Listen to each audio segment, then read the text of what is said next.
Hey, everybody. Looks like Catherine's here already. Catherine, she just got some mail from us today. She was our winner that got the notebook that we bought in the UK, the CrimeCon UK notebook. So she was our monthly winner cool. for September when we were over there. So I just sent it yesterday. She's so close that she just got it today. But That's we're here. great. We're back. My bangs and I Yes. are back. Are here, making their appearance. Scott, when are you going to do something different with your hair or I'm some just facial trying hair? to keep it from receding I any have further. pictures of us from internship. You got a goatee. We need to put that somewhere. Oh, I did. Yeah, I had just the goatee, no Yes, mustache when that that was was. a thing. And then the Sister Wives show started, and I was like, nope, time for Do it to not go. associate me with that. Not going to associate with that That's guy. so funny. Yeah, been a while since we've been here on a live stream. Thank you guys for bearing with us. For sure. We've missed it. This is going to be a great show to come back with, too. Yeah, our last Behind the Couch was about 3 months ago. But remember, if you're part of Patreon, we jump on and do a live stream segment called Shrink Wrap whenever the inspiration hits us and whenever we can find a time to do it. And because we had our very densely scheduled summer finally over with, we will be doing more of them. And they're very enjoyable for us because we don't really have to do any planning at all. Oh, it's yeah. basically plug and play, jump on and start talking. And that's such a joy for us. And you also get an audio version of that in your Behind the Couch podcast feed. So if you want more content from us, please consider joining our wonderful Patreon family. So our newest patrons since August, we have at the associate level, Catherine H., Liana J., Rosemary, Dawn S., Teresa H., Michelle K., Lisa S., and Mizba K. And welcome to the doctoral level, Susan Yes. N. And just a reminder, if you join at the doctorate level, you are entered into a merch giveaway every month. And our last 3 winners were in June, we had Laura P. In July, Maddie W. In August, Alex S. And then, as we just mentioned, September was Catherine H. And I just pulled a name for October today. So our winner is Ashley A. So Ashley, we will be in touch just regarding your prize and what we're going to send you, and just make sure you got the right address on Patreon and all of that good stuff. So the perks are there, you guys, and we are so incredibly grateful for each and every one of you, no matter what level you join at, because it literally keeps us running these days, which is, we try to get more content to you folks as we have time. So thank you. Thank you. And as most of y'all already know, because you've been around for a while, we rarely, if ever, do interviews on our podcast because we love the opportunity to have a live forum with our guests who kindly agree to appear on our show. This month is no exception, as we have yet another fantastic guest, Dr. Ragy Girgis, an expert on psychosis and violence and mental illness, just literally an academic and researcher after our hearts, because this guy is the real deal. We are so happy to have you. Thank you so much, Dr. Girgis, Ragy, for blessing us with your appearance. No exaggeration. We appreciate it. Thank you for having me. I'm happy to be with you. Yes. So I'm going to do a little introduction. So bear with us for a moment, then we will absolutely jump into it. So Dr. Girgis is a professor of clinical psychiatry at the Columbia University Department of Psychiatry and New York State Psychiatric Institute. His research often employs advanced imaging techniques such as MRI and PET scans alongside clinical trials to explore the complexities of psychosis and violence and mental illness, which is something our audience can't get enough about. He has received substantial grant funding as a principal investigator from organizations including the National Institute of Mental Health, the Brain and Behavior Research Foundation, and the Stanley Medical Research Institute. So Dr. Girgis is an accomplished author. He's published over 100 peer-reviewed scientific papers and numerous books on severe mental illness, including his recent exploration of the intersection between religion and psychiatry, entitled On Satan, Demons, and Psychiatry, Exploring Mental Illness in the Bible. As a practicing Christian, Dr. Girgis brings a unique perspective to his work, merging clinical rigor with a deep understanding of historical and religious influences on mental health. And over the past 4 years, he's worked extensively with colleagues to construct one of the most comprehensive mass murder repositories in existence, named the Columbia Mass Murder Database. First of all, I'm not sure how we're even going to get past the tip of the iceberg and everything that we and our audience would want to know about you. But welcome, Dr. Ragy. Before we dive into the Columbia Mass Murder Database, can you tell us just a little bit about your personal background and what led you to this particular career? Our audience always loves to hear about people's journeys.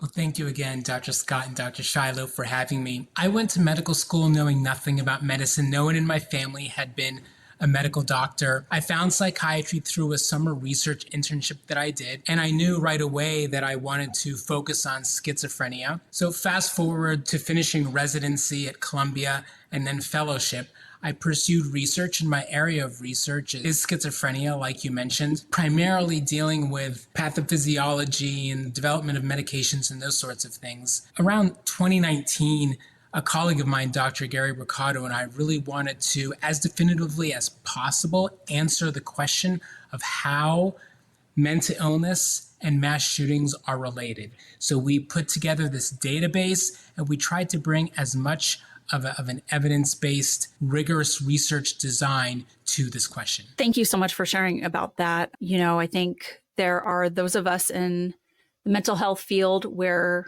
psychotic disorders are very gravitating towards us and or us towards it. And then there are those of us that are like, nope, absolutely not what I wanted to do. And that's exactly my experience, 100%. And most people, of course, are on the side of not wanting to be exposed. And I'm talking about psychiatrists and psychologists, sure, not wanting to be exposed to psychotic disorders in any way. Yeah, I agree. I mean, I was also in either practicum or internship and, looking in areas around Southern California and where you might continue to do postdoc work. One of the big places that a lot of forensic psychologists were going was Patton State Hospital. And I saw a documentary on Patton State Hospital and said, you cannot pay me enough money to go there. Yet, then I talk about, well, I worked with high-risk sex offenders for over a decade, and people are like, what? How could you? It's just, again, Scott and I say all the time that there's just someone cut from a cloth to do absolutely every type of work under the mental health umbrella. So thank you for what you do, because it's really important work and someone has to get in there and start drilling down on some of these things. So please, can you tell us a little bit more about the Columbia Mass Murder Database? Because I know that's not just inclusive of school shootings, but of so much more as well. That's exactly right. So as I mentioned, I'm totally a researcher. That's all I do. I'm a clinical researcher, 100% academic. So we get Dr. Gary Ricardo and I, who's a psychologist who focuses on forensic issues, really wanted to apply rigorous kind of research methodologies and evidence-based designs to this question, to the field of mass shootings and mass murder research, but in particular, this question of the relationship between mental illness, especially psychotic disorders, but mental illness in general, and mass shootings and mass murder. We wanted to include as many as we could, so increase the sample size, and we wanted to have comparison groups. That's critical. As you all know, and as I'm sure many of your listeners understand, it's important to have descriptive data like percentages in a group, et cetera, those sorts of things. Those are all very important, but it's also important to have comparison groups that allows us to limit bias, understand confounding variables, other variables that affect whatever you're looking at, especially since in virtually all research, including this research, there's no way to capture a whole population. If you were able to capture a whole population, you wouldn't necessarily need these sorts of comparison groups. Either way, so we also wanted to include a comparison group. That's why we decided to include mass murders perpetrated with other methods in addition to mass shootings, which are obviously mass murders perpetrated firearms. We figured that was probably the most comparable, least biased or confounded comparison group. So basically, we included all types of mass murders. We decided also to include mass murders perpetrated all over the world to examine, for example, differences between mass murders and mass shootings perpetrated in the States versus elsewhere in the world. Very, very important questions about that sort of thing. And we decided to go back to 1900 to understand how these changed over time. Again, to be able to control for variables that might be different between, modern mass shootings and modern mass murder perpetrated in, for example, the early 20th century. So we have about 2,200 mass murders in our database. About 1,600 or 1,700 of them are mass shootings. Mass shootings definitely are more common than other types of mass murder, primarily because of the numbers of mass shootings in the United States. Sure. Can you talk a little bit about who or what you did not include, what you felt like you wanted to separate out? That's very important. So we decided to focus on what we call, and what other people call, personal cause mass shootings. These are mass shootings and mass murders that have a personal motivation. So this does not include mass murder perpetrated in the context of war, state-sponsored or group-sponsored terrorism, gang violence, or other types of group-sponsored or affiliated mass murder. So we wanted to focus on personal cause mass murder. And if you don't mind just talking a little bit, I mean, we've certainly discussed this in some episodes, but what seems to be so important about that personal grievance in terms of these types of mass murders? Again, not just talking about shootings, and maybe even with that, you can talk about, aside from school shootings or mass shootings, what were maybe a couple of other types of scenarios that were included? Sure. Well, that's fundamental. It goes to motivation. And I mean, this is exactly what we all focus on, motivation, understanding basically why someone would perpetrate a mass shooting, why someone would perpetrate a mass stabbing, why they would use a firearm. So the main question is, why do people use firearms, for example? Why do they not use knives? Why do they not use automobiles? Or why do they use automobiles when they use automobiles? There actually have been a number of mass murders, personal cause mass murders, perpetrated with planes. United Airlines flight, I think 629, Continental Airlines flight 11, Egypt Air 990, the Germanwings. The Germanwings disaster, many of these. We understand state-sponsored, war-affiliated, group-sponsored, gang-affiliated mass violence very well. The motives are clearer. Yeah. It's the personal cause mass murder that we know less about, we need to understand, and it is exactly those motivations that are important to us. So to take a step back to the initial question we wanted to answer, which was, what is the relationship between mental illness and mass shootings in particular? This is fundamental, and this covers so many questions that we probably want to try to answer and speak to today. But the top line conclusion or result, and this is based on data, and these are all published, is that mental illness is overrepresented among mass shooters, and it's primarily psychotic illness. And by overrepresented, we mean overrepresented compared to the background prevalence, and that number is 5%. So about, say, 1% to 2% of the population, for example, in the United States has a psychotic disorder. 5% of mass shootings are attributable to or caused by a psychotic disorder, a mental illness. That's it. So 95% of mass shootings are not caused by mental illness. They're not associated with mental illness in any way. And no other mental illness is a major causative factor in mass shootings.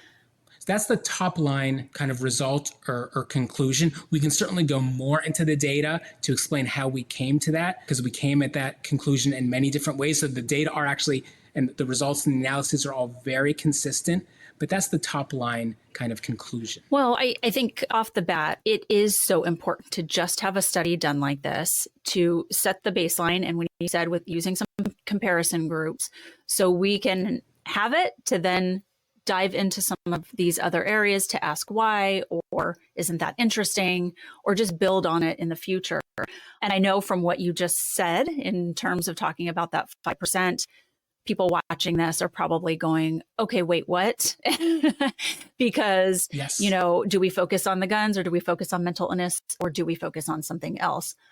However, before we get into those questions and drill down a little bit more, can you just tell us a bit about what the research showed in terms of what changed in the 1970s? Because certainly there was significant difference after some relative stability when it came to mass murder. Well, that's the $25,000 question or $1 million question or whatever.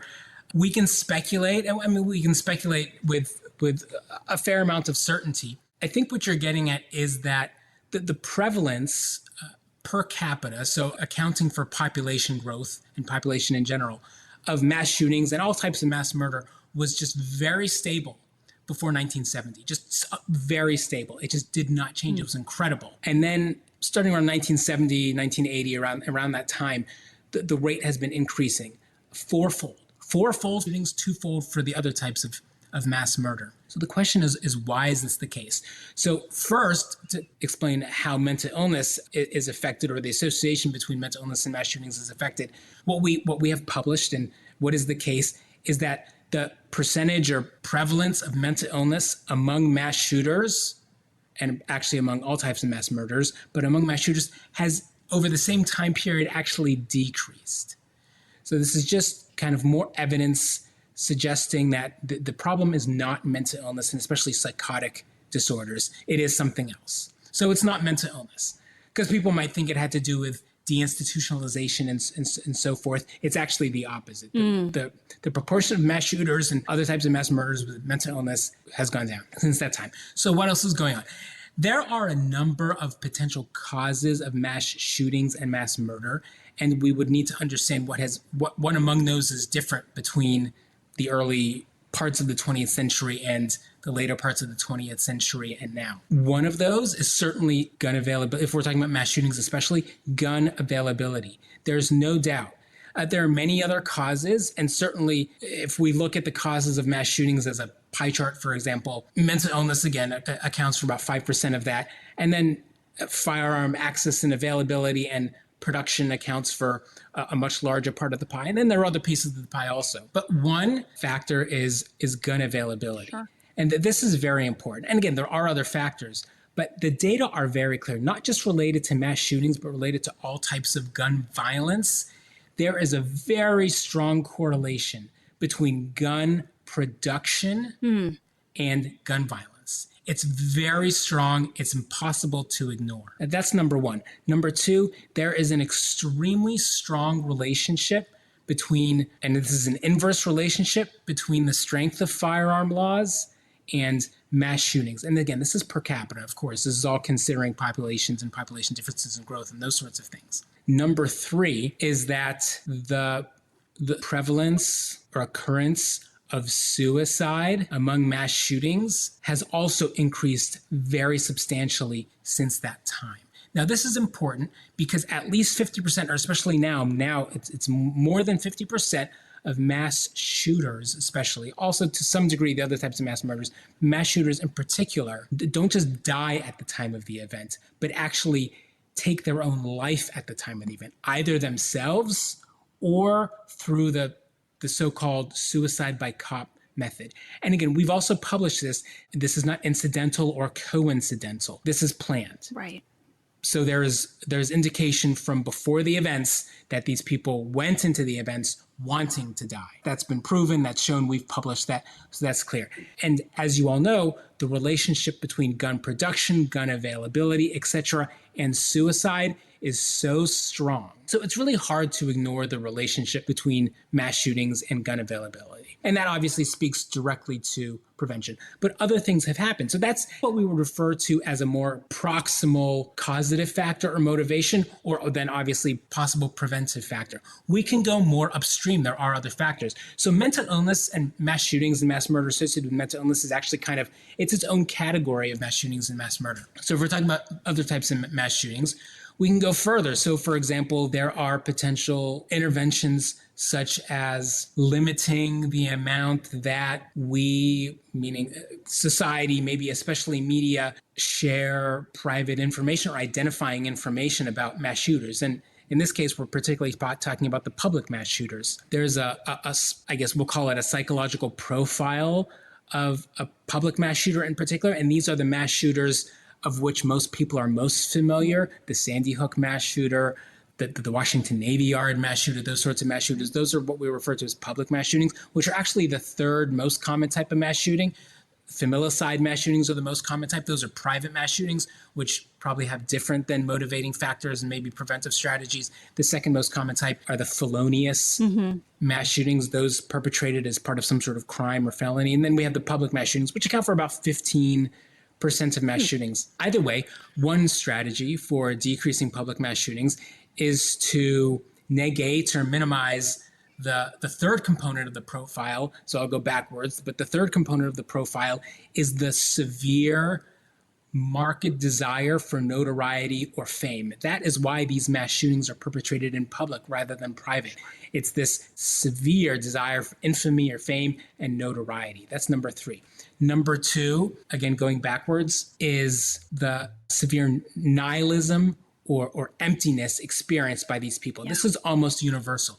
Nihilism, again, refers to, again, I'm sure a lot of people understand what nihilism is, but it refers to a sense of emptiness, a sense of having no, like severe sense of having no meaning, almost like you're not alive. There's no purpose to life, which in its severest form then manifests as suicide. And that's why suicide is so frequent among mass shooters. And also, which we have published, although 90% of suicide is usually associated with some sort of psychiatric disorder, that number is much less among mass shooters. So there's this epidemic of emptiness and nihilism that we have to deal with and address. And then number 1, probably the greatest, again, potential risk factor for mass shootings in general, but also public mass shootings, is what we've discussed. And that is this: it's not just availability or access to firearms, which is universal, of course, but it is, in terms of just the mass shooter, is the marked affinity for or fascination with firearms. So these are the 3 kind of characteristics of nearly all public mass shooters. Again, we want to be sensitive, so we want to capture all of them, but we also want to be specific in terms of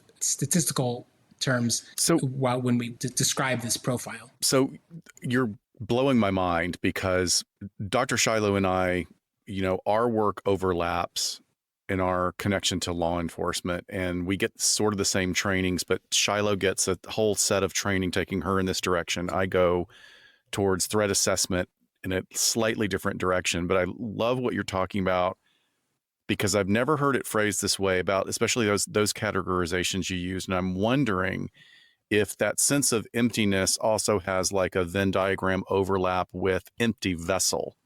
So if there's an empty vessel there, that individual is more likely to take on some extreme rhetoric or an extreme movement. And is this something that applies to the work that you're doing too? That's one part that you may have a comment on.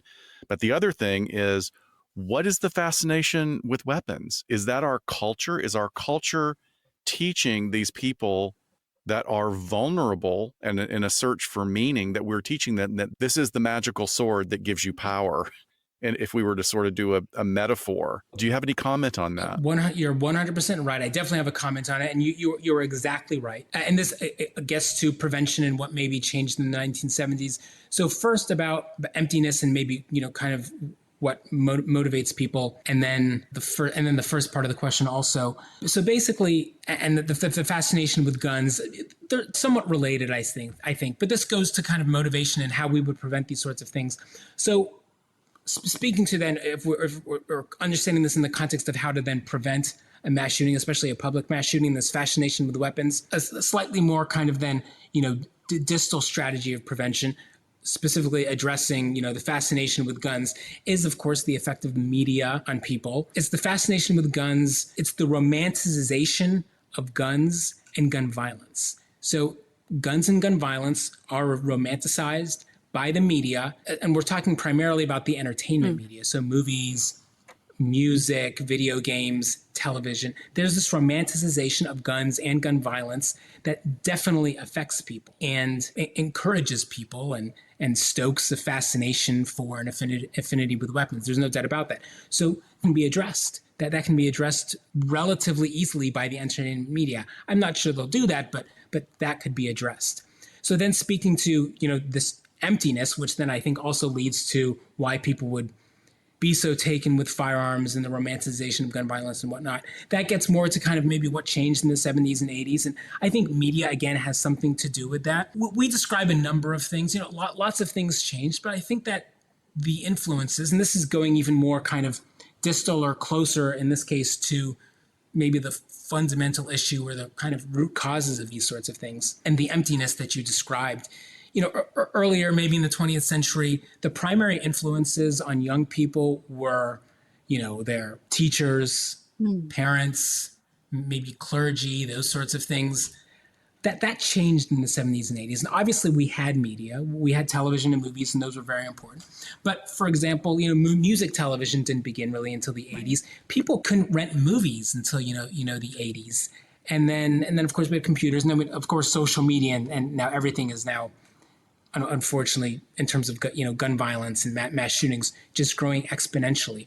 So we see that the influences on young people has changed dramatically, and that change really began in the 70s and 80s and is continued. And we see this now exponential growth in mass shootings and mass murder. I mean, it's terrible. It's very unfortunate. So that's partly how we see things having developed, and how we then, on the flip side, see how we could stem the tide. Yeah, I think that's an interesting intervention point. And this is not my original thought because I don't know if I can talk about this by naming names, but Scott and I have a colleague and another podcaster who's a former federal agent that was actually visiting Los Angeles earlier this year and meeting with the entertainment industry to talk about how, everyone wants to be John Wick after the latest movie comes out, and this romanticization that you're talking about. And it can be done because of the way that industry phased out cigarette smoking on screen, right? So it's kind of looking at the same formula. And how can we get producers and creators to maybe start taking a little bit of, a cue from when we looked at that public health crisis and apply it to guns? So I'm really interested in how other folks and listeners and researchers or anyone watching this, if they think that that is actually a transition that can be done, because I know those conversations are being had between people in some of the intervention prevention worlds, along with the entertainment executives. Oh yeah, that's exactly my thinking. Yeah, I really can't add much to that. That's exactly right. That's exactly how we see things. I want to take a little bit of a turn here because I don't want to get too far away from something that I am absolutely fascinated by. Shiloh and I complain all the time about, as much as we are so enamored with training, it's so hard to stay up with the latest developments. And for me, especially working clinically in a large mental health agency, working with a lot of co-occurring personality disorders, I was ending my academic career at a time when we were still saying that all personality disorders were strictly as a result of trauma. And now the paradigm has shifted because we have this unbelievable opportunity to utilize brain imaging to tell us that no, there are structures, there are issues happening organically that predispose individuals to personality disorders, which then has an overlap to the mental illness that you're talking about. Maybe not psychosis, but there is that strong element of narcissism that displays in some of these shooters. So can you tell us about how you're using this amazing technology to further your research? Well, we haven't, because of the nature of mass shooters and mass murderers, and that most of them die, and that they're still relatively, few. It's hard to, interact with them very much.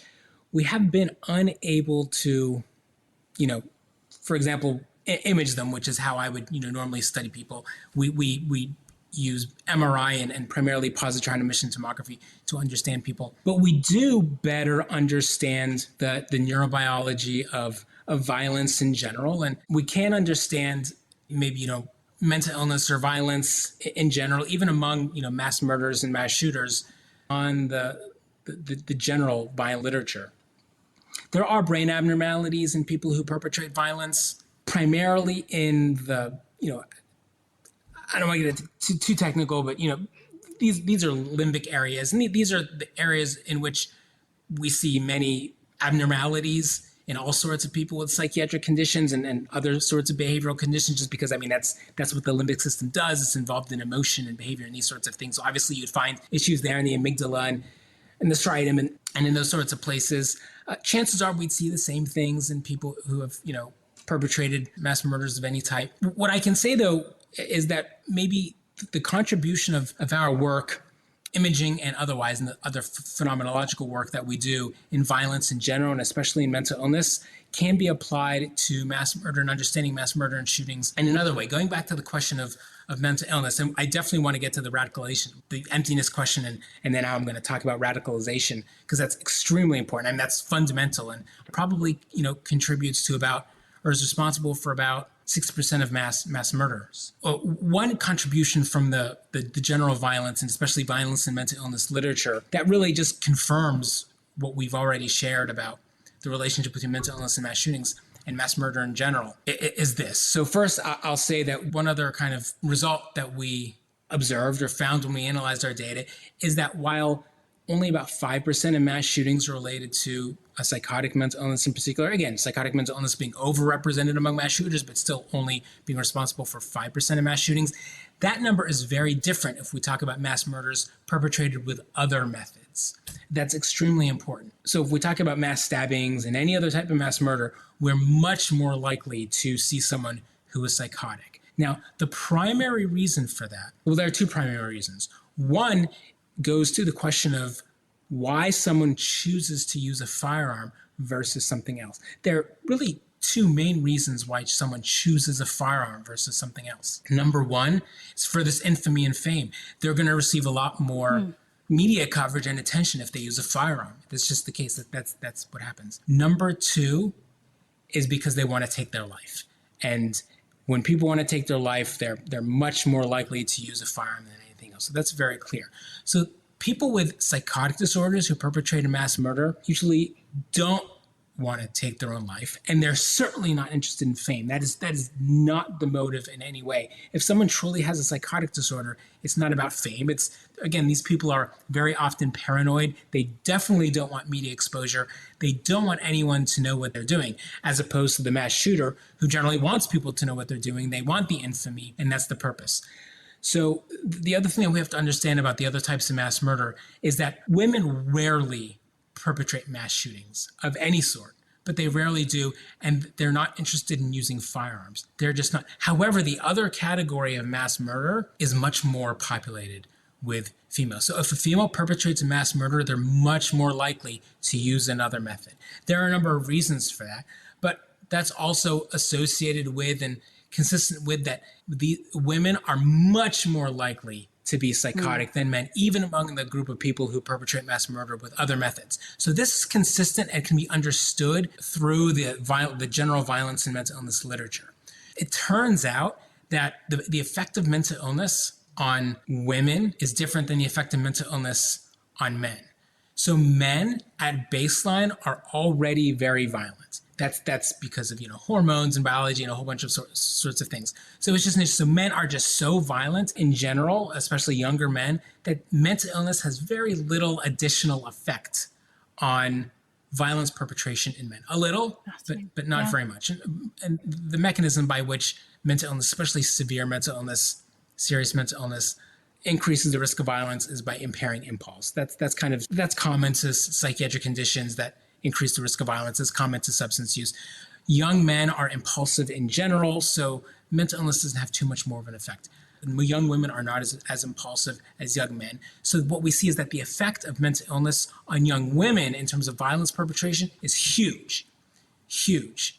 So that's very consistent with what we understand and what we see in terms of the risk of women perpetrating mass murder with a weapon that isn't a firearm versus with a firearm, that so many of those people do have schizophrenia. Those young people tend to be women. They're very frequently psychotic. And so the kind of different lines of evidence are very consistent with each other. Now, getting back to this question of radicalization and emptiness, and also what's changed since the 1970s. So we have a certain number of 100, say, mass murders. About 5% again, or maybe more if we're including other types of mass murders, are perpetrated because of mental illness.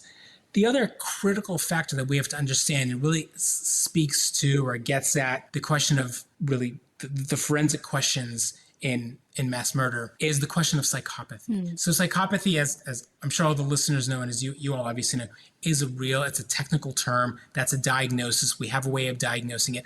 About 5% of the population, I think, approximately, it would be diagnosed as a psychopath. Now, about 80% of serial killers are psychopaths, 90%. About 20 to 25% of single or double murderers are psychopaths. Now, 1 to 2% of mass murderers are psychopaths, slightly more, the mass murderers who use other methods are psychopaths, but about 1% or 1.5% of mass shooters are psychopaths. Now, they still perpetrate the most heinous evil acts, but diagnostically, they wouldn't be considered psychopaths. So this might be hard to understand, but this gets to motive. So only 5% are mentally ill, primarily have a psychotic disorder. Like a couple percent might be psychopaths. So what about all the rest? So this gets at what you're talking about. And basically, again, to use one term, it's radicalization. So basically, all these other people are relatively, or at one point were relatively normal people. They didn't have a psychotic disorder. They weren't psychopaths. They weren't torturing animals. They weren't sexually assaulting people when they were like 10 or 11 years old. They weren't causing fires, those sort of setting like animals or things on fire, which is, typical young psychopath behavior, people with conduct disorder, which is what these people usually have before they become psychopaths. They are relatively normal people who don't have mental illness, or at least don't have a psychotic disorder, who are radicalized for some reason and then perpetrate a mass shooting or a mass murder for some other reason. Yeah, that leaves so much open to what Dr. Scott was saying in terms of looking at personality disorders. And, I think what still is rising to the top for me, which is obviously, I don't know if epidemic is the right word at this point with our population, and especially young people, is suicidality, right? Just coming back to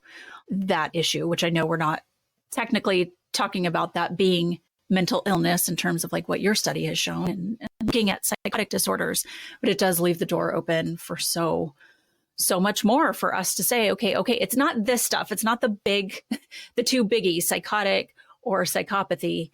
So there's a lot left to start looking at for sure. Again, just kudos to why your work is so foundational to then jump off from that point. I'd like to ask a little bit more about the female perpetrators, because Scott and I always find it so interesting to kind of dial down on female perpetrators of violence, whether that's sexual assaults or homicide or what have you. Because you also did an additional study, right? Out of the study, an analysis of 105 female perpetrated mass murders. Was this interesting to you as well to sort of parse that out, or what was sort of the idea behind focusing on some of those numbers with women and or girls? And, I think this is always very fascinating to our listeners because mass murder is often viewed as very male dominated. So then we kind of say, okay, what's going on with these women or young women? So I'm just curious about, your interest there with the female perpetrators. And then were there any findings that sort of challenged existing stereotypes or assumptions when it came to gender? Well, when we conducted our initial analyses and published our initial paper, we did start to notice some differences between men and women. It seemed like more women were using non-firearm methods of mass murder. It seemed like more of the women mass murderers tended to have psychotic disorders. Mm-hmm. So we wanted to investigate that further. There are definitely less female mass murderers than male mass murderers, of course, but we had this sample size of 105 out of about 2,200.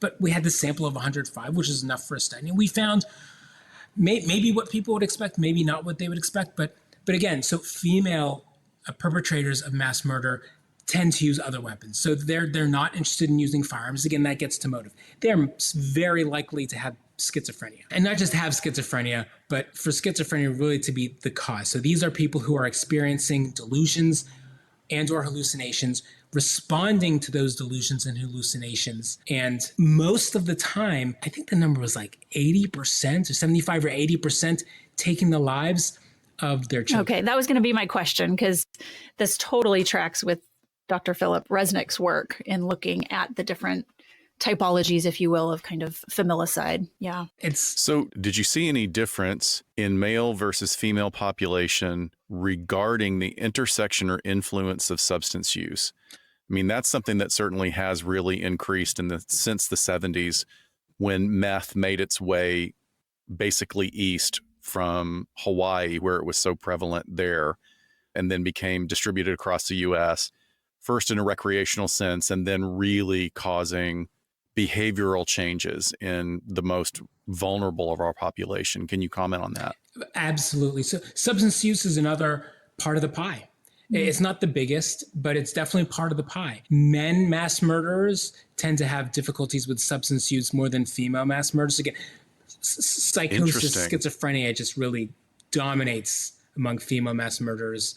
But yeah, so substance use is a much bigger deal among male mass murderers and among mass shooters, much less among the other types of mass murders. So it's a bigger issue among mass murderers who use firearms and a bigger issue among men. And the primary substance is marijuana.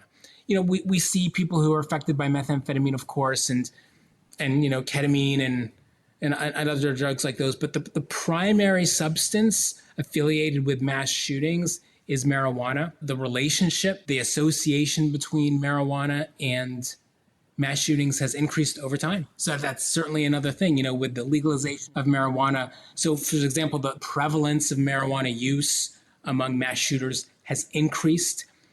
It has outpaced, for example, the prevalence of marijuana use among the background population. And one thing that may be hard to understand, but maybe may not be hard to understand, is that while the prevalence of marijuana use among mass shooters has increased over time, and especially around when marijuana was legalized. First in, I think, 1996 medically in California, and then around, was it 2012 or 2013 recreationally. But there has been no change in the prevalence of marijuana use among mass murderers who use other methods. Oh. It's very strange. I don't know. I mean, those are what the data show. But the prevalence of marijuana use has not changed among mass murderers who use other weapons. Very strange. But among mass shooters, it's gone way up. It's very, very strange. So I'm always interested, you know, part of the responsibilities of my day job with law enforcement is looking at all of these factors. And one of the things that I'm always dismayed by is that sort of the idea of the cannabis culture, which, hey, it's legal. You know, it's like any other substance that can be used to an extent that it's dangerous. But what I try and educate people on when I can is that what you're getting now from the dispensary is 500 times stronger than any skunk weed that was grown in somebody's backyard 70 years ago. Like, it's just a completely different, I mean, it's not a different chemical, but the intensity is so much. So can you comment, or, I mean, I'm just wondering, is the cannabis use an attempt to self-medicate overwhelming anxiety, but they're only making it worse? Or are they developing psychosis as a result of this overload of cannabinoids in their system? I don't know if that's related to anything you're doing. I just like, I see over and over again that it's like you're trying to use something to calm yourself down that is making the situation absolutely worse. And I wonder if there's any connection here. To some degree, I'm sure all of that is part of what's going on. I can say that, going back a little bit to what I said, that is that the primary mechanism by which substance use, or any substances, which are, of course, the greatest risk factor for violence, more than any other potential risk factor, is that they directly impair impulse control. All substances impair impulse control. That's kind of their nature, probably via disconnecting or disassociating, you know, the way that dopamine works in the striatum. The striatum is responsible for motor control. So basically what substances, including marijuana, do is they take the brake off of basically dopamine in the striatum. And that leads to disinhibition and impulsivity. That's probably the mechanism. Why they're using it, there are many reasons why people use marijuana and other substances, including those that you've described. But just even empirically, and considering or thinking about prevention along the lines of gun availability and gun production, is that it's very empirical. What we know is that the more guns are made, the more people buy guns and use guns. The more marijuana is available and made, or the more substances are around, or the more opioids are around, the more they're used. And again, that I frame it in that way just because that speaks then directly to prevention. And a lot of these potential strategies don't require additional rules and regulations. They maybe require a little bit of, just a little bit of maybe changes in behavior by let's say, stakeholders and partners in society and in culture. Got it. So out of everything that you've been doing, which is so broad, again, we've eaten up the majority of our hour and I could talk to you for the next 4 days nonstop. What was surprising about your research? Like what was unexpected and kind of came out of left field for you that was, not what you expected from this area? Sure. Well, I think that, I don't know how surprising this was, but maybe we were surprised at how strong this kind of finding was. And that is the relationship between psychiatric medications and mass murder and mass shootings. And that is, of course, a negative or inverse relationship. Not only are psychiatric medications not related to mass shootings, not causative, not necessarily to mass shootings, virtually no mass murders or mass shootings take psychiatric medications or are on a therapeutic dose of a psychiatric. Virtually zero. Wow. There are some, but virtually zero. And some maybe had blood levels in their system, but they were subtherapeutic. Virtually zero mass murders have therapeutic levels of psychiatric medications in their system. It's quite remarkable. Wow. There's so much today that's like blowing my mind, yet it all makes absolute sense. It completely. Looking at these, and I think for us, we've known the numbers, the research has been pretty clear about the rates of mass murders as compared to how much we hear about it, right? Which then instills fear, whether it's us as parents or kiddos going to school and, more prevention and drills being done at school. What do you think is important in terms of messaging moving forward to, I don't know if it's alleviate fears, but to get the right data out there that maybe as a byproduct will alleviate some fears? How do we do it? Do we still just keep having conversations like this? Because how do you get out in front of it, right? If, as one of our listeners in the chat pointed out, going back to the entertainment piece, if entertainment is mimicking life, and then life is mimicking entertainment, right? Where do we get in there to have the correct messaging? What do you envision that might look like? That's a very good question. So I think, the data the data around mass shootings and mass murder in general are very informative and enlightening. A lot of it, especially recently, is new, but a lot of it is at least intuitive, but has been shown in one form or another, and is certainly consistent with what we understand about other types of gun violence. But as you said, as you actually I think just said, a lot of what I'm saying is super interesting, but also makes sense. So these are not necessarily, I'm not saying, anything that is so different than what, people have shared before. Basically, what I'm trying to say is that there are definitely solutions to mass. I think we could easily decrease the prevalence of mass shootings and other types of mass murder. We actually know how. This is similar to other cultural phenomena and problems that we have, whether they be medical or psychiatric or purely sociocultural. Speaking as an academician, to get to the point, is that it's hard to kind of find reliable sources of information and data. I think just valid and reliable information and data are important. And what I'm trying to say is that those data and research studies and information are out there, especially in the academic literature and the real literature.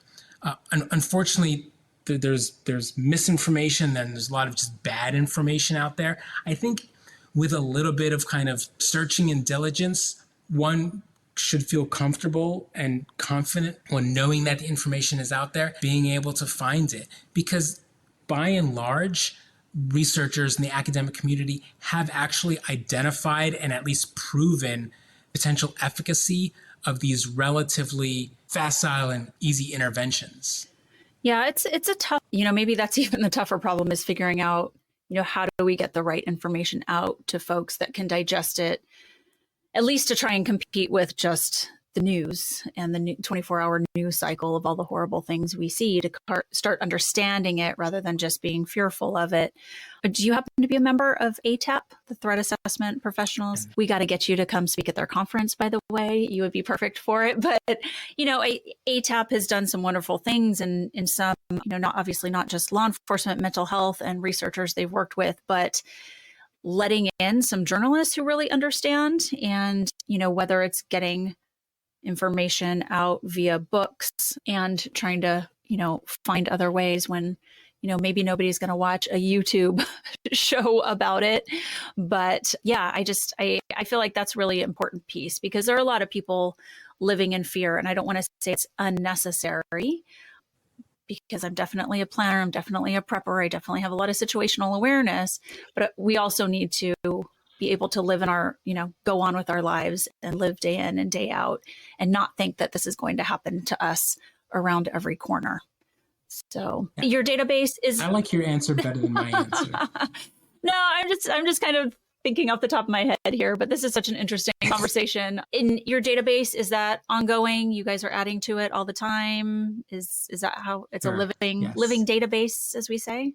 That's right.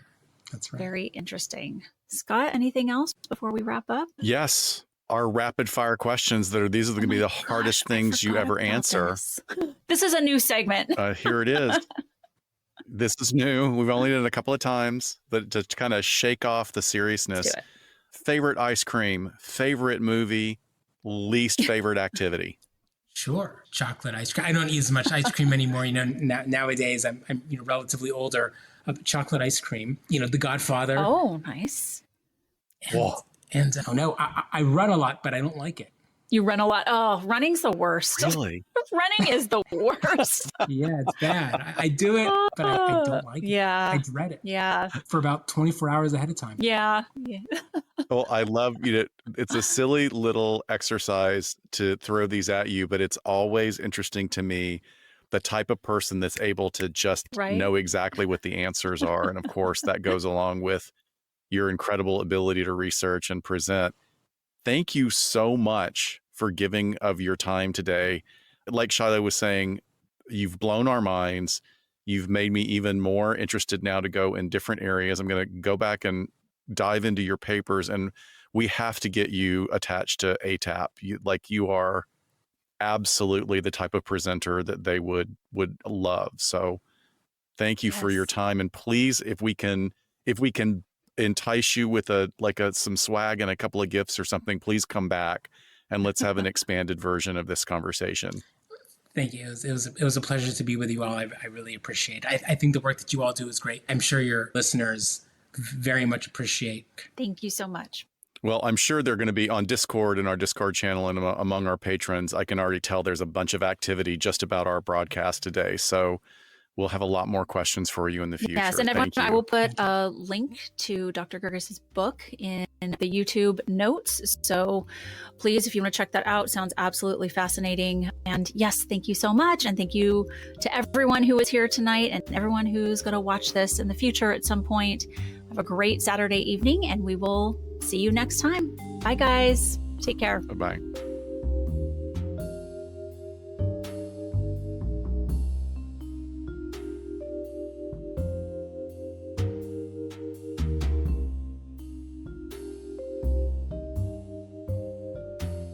We sincerely thank you for spending some time with us today. LA Not So Confidential is part of the Crawlspace Media Network. Each episode is hosted, produced, and written by Dr. Scott and Dr. Shiloh. Our post-production editing and sweetening magic is handled by the multi-talented Jason Usry of Ear Cult Productions. Our theme music, entitled Cool Vibes Film Noir, is composed and performed by the talented Kevin MacLeod. He graciously allows us to use his music via a Creative Commons Attribution license. Please check out all of Kevin's amazing work on YouTube. All of the resources for each episode can be found on our website at la-not-so-confidential.com.